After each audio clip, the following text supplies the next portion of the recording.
In 1933, the United States government did something that sounds unthinkable today.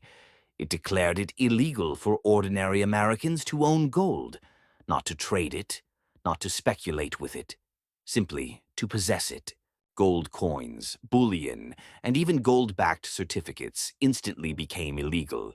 If you were caught holding gold after the deadline, you faced enormous fines and the possibility of years in prison.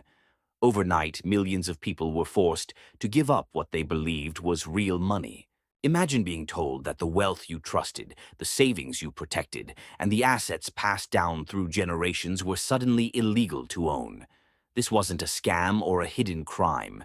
It was law. To understand how this could happen, we need to return to one of the darkest chapters in American economic history, the Great Depression. By 1933, the country was collapsing. Nearly 1 in 4 Americans was unemployed. Factories stood silent. Banks were failing by the thousands. Families were watching everything they had worked for disappear. At the center of the crisis was the banking system itself.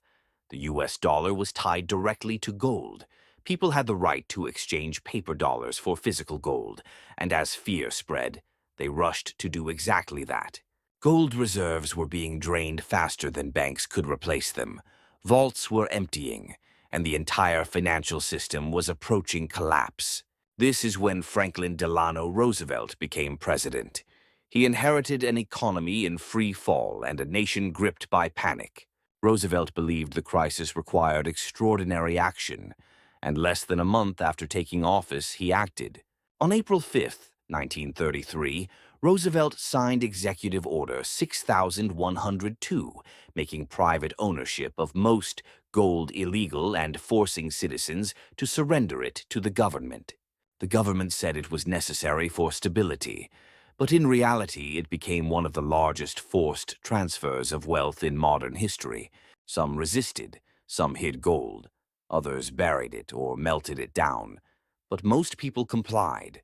The risk was too high. Then came the final blow. In 1934, the government raised the official price of gold, instantly devaluing the dollar. The government took gold at the old price and revalued it higher. The profit was immediate, and it didn't go back to the people. Legal challenges reached the Supreme Court. The government won. The precedent was set. In crisis, the rules can change. This matters today because the principle hasn't changed.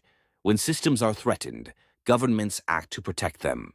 2008 bailouts, Cyprus, bail-ins, inflation today, different forms, same outcome. History doesn't repeat itself, but it always warns. Those who understand it are never caught off guard.